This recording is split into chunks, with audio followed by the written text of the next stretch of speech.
আমাদের পার্শ্ববর্তী দেশের মুসলমানরা ভালো নেই, তারা অনেক কষ্টে আছে। আমরা তো ফিলিস্তিনি মুসলমানদের জন্য চোখের পানি ফেলছি, কান্নাকাটি করছি, কিন্তু বাস্তবতা হলো আমাদের পার্শ্ববর্তী দেশের মুসলমানরাই চরম সংকটের মধ্যে দিনাতিপাত করছে, পরম বিপদের মুখোমুখি তারা। সেখানে পান থেকে চুন খসলেই মুসলমানদেরকে হত্যা করা হচ্ছে, খুন করা হচ্ছে, শহীদ করে দেওয়া হচ্ছে, তাদেরকে জয় শ্রীরাম বলতে বাধ্য করা হচ্ছে, না বললে তাদেরকে পিটিয়ে মেরে ফেলা হচ্ছে। সামান্য মিথ্যা এবং ঠুনকা অজুহাত গরুর গোশত করার ফ্রিজে আছে, এ ধারণার উপর ভিত্তি করে মানুষকে পিটিয়ে মেরে ফেলা হচ্ছে। হোলির রং মাখতে না চাইলে তাকে দিন দুপুরে রাস্তায় পিটিয়ে মেরে ফেলা হচ্ছে, রক্তাক্ত করা হচ্ছে। মসজিদগুলোকে একের পর এক ভেঙে দেওয়া হচ্ছে। সেখানে এই যে ওয়াকফ বিল যেটা উত্থাপিত হয়ে পাশ হয়েছে, সেটা আইনের আকার ধারণ করতে যাচ্ছে। এটা ভারতের মুসলমানদের উপরে মরার উপরে খড়ার ঘায়ের মতো। এমনিতেই মুসলমানদের সেখানে অধিকার বলতে কিছুই নেই। সেখানে এই আইন বাস্তবায়ন হলে কি হতে পারে সেটা গত কয়েকদিন ধরে ভারতের বিভিন্ন জায়গায় প্রচুর পরিমাণ মসজিদ মাদ্রাসা হিন্দুদের দখল করে নেওয়া, তারপরে মুসলমান মুক্ত ভারত গড়ার হিন্দুদের বিভিন্ন ঘোষণার কথা আমরা সোশ্যাল মিডিয়ার মাধ্যমে দেখেছি। এগুলোর মাধ্যমে বোঝা যায় যে তারা আসলে কি চায়। তারা চায় ভারতবর্ষকে ইসলাম থেকে ধুয়ে-মুছে পরিষ্কার করতে। অথচ ভারতবর্ষকে আবাদ করেছে, ভারতবর্ষকে সবচেয়ে বেশি সমৃদ্ধ করেছে মুসলমানেরা। ভারতবর্ষ যেগুলো নিয়ে গর্ব করে তার সবই মুসলমানদের তৈরি। কুতুব মিনার থেকে নিয়ে, তাজমহল থেকে নিয়ে, দিল্লির লালকেল্লা থেকে নিয়ে, শাহী মসজিদ থেকে নিয়ে যত গর্বের ধন ভারতের আছে তার সবকিছুই কাদের করা? মুসলমানদের করা। অন্যরা ভারতবর্ষকে শাসন করতে এসে শোষণ করে নিয়ে চলে গেছে, ভারতবর্ষের মুসলমানরা এসে সবকিছু দিয়ে গেছে। অন্যরা এসে লুট করে চলে গেছে, ভারতবর্ষের মুসলমানরা এসে শাসন করে এখানে তাদের কবর হয়েছে, এখানে তাদের জীবন যৌবন, এখানে তাদের সব ছিল, এখান থেকে কিছু নিয়ে যায়নি, এবং সব দিয়ে গেছে। আল মুসলিমুনা ফিল হিন্দ, ভারতবর্ষের মুসলমানদের অবদান, এই বইটা আমরা পড়ে দেখতে পারি। বইটার মূল লেখক সৈয়দ আবুল হাসান আলী নদভী রহমতুল্লাহ আলাইহি, আর অনুবাদ করেছেন বর্তমান ধর্ম উপদেষ্টা ডক্টর আফম খালিদ হোসেন হাফিজাহুল্লাহ। এই বইটা পড়লে আপনি ধারণা করতে পারবেন যে ভারতবর্ষকে মুসলমানরা কি দিয়েছে। আমরা ভারতবর্ষের যে সমস্ত সুস্বাদু আম খাই, আম, এই যে ল্যাংড়া আমটা পর্যন্ত সেখানে লেখা আছে, এগুলো পর্যন্ত মুসলিম শাসকেরা বাহির থেকে ভারতবর্ষে তারা এনেছে। এখন তার সুফল ভারতবাসী ভোগ করছে। যে মুসলমানরা ভারতকে বিনির্মাণ করেছে, সে মুসলমানদেরকে ভারত থেকে উচ্ছেদ করার চেষ্টা করা হচ্ছে। কারা করছে? যারা সকাল বিকাল আমাদের দেশে তথাকথিত সংখ্যালঘু নির্যাতনের ব্যাপারে উৎসাহ প্রকাশ করে, বিবৃতি দেয়, আমাদেরকে সতর্ক করে, আর তারা তাদের দেশের সংখ্যালঘু মুসলমানদেরকে কচু কাটামো করে কাটছে। এটার বিরুদ্ধে আমাদের তীব্র প্রতিবাদ করা দরকার। সুপ্রিম কোর্ট এই ওয়াকফ আইন এটা স্থগিত করেছে, এটা সন্দেহাতীতভাবে প্রশংসনীয় কাজ, কিন্তু এটা চূড়ান্তভাবে বাতিল করা, শুধু স্থগিত নয়, বাতিল করা এবং সেটাকে কার্যকর করা, এটা হলো সময়ের সবচেয়ে প্রয়োজনীয় দাবি। ভারতবর্ষের মুসলমানদের, বিশেষ করে ভারতের মুসলমানদের এই দাবির সাথে আমাদের একত্রতা পোষণ করা এবং এটা আদায় করার জন্য আমাদেরকেও সংগ্রাম করা আমাদের কর্তব্য।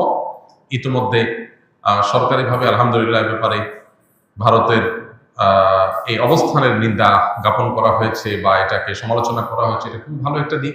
তবে আরো জোরালোভাবে আমাদের পার্শ্ববর্তী দেশের মুসলমানদের জন্য আমাদের পাশে দাঁড়ানো দরকার। যারা আমাদের দেশের সংখ্যালঘুদের বিষয়ে আমাদেরকে নসিহত করে, যদিও আমাদের দেশের সংখ্যালঘু অনেক ভালো আছে, তারা তাদের দেশের সংখ্যালঘুদের উপর যে নির্যাতন করছে, তাদের কোনো মুখে আমাদেরকে নসিহত করার কোনো অধিকার নাই। আল্লাহ তাআলা ভারতবর্ষের মুসলমানদের মুক্তি নসিব করুন, এবং যে জুলুম তারা করছে এর পরিণতি আল্লাহ তাআলা আমাদেরকে দেখে যাওয়ার তৌফিক দান করুন। আমাদের প্রত্যেকটা মানুষের যার যার জায়গা থেকে তাদের প্রতি আমাদের প্রতিবাদ অব্যাহত রাখতে হবে, এবং এর অংশ হিসাবে তাদের বিভিন্ন পণ্য ইত্যাদি এগুলো না কিনে দেশীয় পণ্য কেনার অভ্যাস আমাদের করতে হবে। ব্রাহ্মণবাড়িয়ায় একটি মসজিদ ভেঙে দিয়েছে কিছু ভিন্ন আকীদার মানুষ। এই মসজিদ ভাঙাকে কিভাবে দেখছেন আপনি? মসজিদ ভাঙা এটা আল্লাহর জমিনের সবচেয়ে গর্হিত, সবচেয়ে জঘন্য অপরাধগুলোর মধ্য থেকে একটা। কোন যুক্তিতে, কোন অজুহাতে, কোন কারণ দেখিয়ে মসজিদ ভাঙার কোন সুযোগ, কোন অধিকার কারো নাই। আমরা যখন ভারতে মুসলমানদের মসজিদ ভাঙা নিয়ে প্রতিবাদ করছি, তখন যদি আমাদের দেশে মসজিদ ভাঙে, এটা হবে আমাদের জন্য সবচেয়ে লজ্জাজনক অধ্যায়। মসজিদ কিংবা ভিন্ন ধর্মাবলম্বীদের উপাসনালয় এগুলোর কোনোটাই ভাঙা, সেগুলোতে আঘাত করা, এটার শিক্ষা ইসলাম আমাদেরকে দেয়নি, বরং নিষেধ করেছে। আপনারা অনেকে জানেন, নবী করিম সাল্লাল্লাহু আলাইহি সাল্লাম জিহাদের ময়দানে পর্যন্ত অন্য ধর্মাবলম্বীদের উপাসনালয় পর্যন্ত তিনি আঘাত করতেন না, বরং ইসলামে পরিষ্কারভাবে নিষেধাজ্ঞা রয়েছে অন্য ধর্মাবলম্বীদের উপাসনালয়গুলোকে আঘাত করার ব্যাপারে। তাদেরকে আমরা তাওহীদের দাওয়াত দিব, তাদের উপাসনালয়গুলোকে আঘাত করে ভেঙে ফেলতে ইসলাম আমাদেরকে নির্দেশ করে না। আমাদের মসজিদ কিভাবে আমরা নির্দেশ ভাঙতে পারি? কেউ যদি কোনো ভুল করে, কোনো বাড়াবাড়ি করে, তার প্রতিকারের আপনি বহু পথ অবলম্বন করতে পারেন, তবে আল্লাহর ঘরে আঘাত করতে পারেন না। আল্লাহর ঘর তো আল্লাহর ঘর। কেউ যদি কোনো মসজিদ আল্লাহর ঘরের জন্য জমি ওয়াকফ করে থাকে, দান করে দিয়ে থাকে, তখন সেটা আল্লাহর ঘর হয়ে যায়, এটা মালিক আল্লাহ। ওটাতে আঘাত করা এটা শরীয়তে সবসময় নিন্দনীয়। এই জন্য কোনো যুক্তিতেই মসজিদে আঘাত করা জায়েজ নয়। আমরা নবী সাল্লাল্লাহু আলাইহি সাল্লামের সিরাতের কথা জানি। কেউ যদি কোনো উপাসনালয়ে, কোনো গির্জা প্যাগোডাতে আশ্রয় নেয়, তাকে নবী সাল্লাল্লাহু আলাইহি সাল্লাম ইবাদতরত অবস্থায় থাকে, তাকে হত্যা করতে নবী সাল্লাল্লাহু আলাইহি সাল্লাম নিষেধ করেছে। তাহলে অন্য ধর্মাবলম্বীদের ব্যাপারে যদি আমাদের এই অবস্থান থাকে, তাহলে আমার মুসলমান ভাই তার সাথে ভিন্ন চিন্তা, ভিন্ন আকীদা, ভিন্ন বিশ্বাস এর কারণে মতপার্থক্য থাকতে পারে। এমনকি কেউ কোনো ক্ষেত্রে বাড়াবাড়ি করতে পারে, সীমা লঙ্ঘন করতে পারে, কোনো ভুল করতে পারে, সেটার হাজারটা সমাধানের পথ আমরা বের করতে পারি। তাই বলে মসজিদে আঘাত করা এটা কখনো সমাধান হতে পারে না। বাংলাদেশ এই ক্ষেত্রে আমাদের আশেপাশের যেই কোনো দেশের চাইতে ভালো একটা অবস্থানে আছে, যে আমাদের দেশে আলহামদুলিল্লাহ পরমত সহিষ্ণুতা এই লেভেলে আছে যে আমাদের পার্শ্ববর্তী ভারত কিংবা পাকিস্তানে পর্যন্ত ভিন্ন চিন্তার মানুষদের উপাসনায় আঘাত করা, এমনকি মসজিদে এক মুসলমানদের একটা গ্রুপ আরেক গ্রুপের মসজিদে আঘাত করা, এগুলো পাকিস্তানে প্রচুর পাওয়া যায়, কিন্তু আমাদের দেশে আলহামদুলিল্লাহ এগুলো নাই। আমাদের এই ঐতিহ্যটাকে ধরে রাখার চেষ্টা করা উচিত। কোনো মানুষ এ ধরনের কাজ করলে তাদের ব্যাপারে সবার দল মত নির্বিশেষে সবাই সেখানে সোচ্চার হওয়া উচিত এবং এই ধরনের কর্মকাণ্ড এটা করতে বাধা দেওয়া উচিত, এবং কেউ এই অন্যায় কাজ যেন করতে না পারে সবাই সতর্ক থাকা উচিত।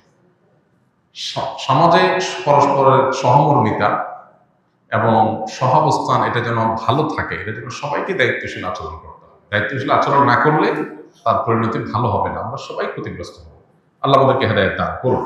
যারা এই ধরনের কর্মকাণ্ড করেছে তারা নিশ্চয়ই জঘন্য কাজ করেছে, গুনাহের কাজ করেছে, তাদের তওবা করা উচিত, এবং কোনো যুক্তিতেই তারা আল্লাহর ঘরে আঘাত করতে পারেন না। আল্লাহর ঘর কে বানাইছে সেটার বিষয় না, যে বানাইছে সেটা ঘর কার? আল্লাহ। বিধায় এখানে আঘাত করা একেবারেই জঘন্য।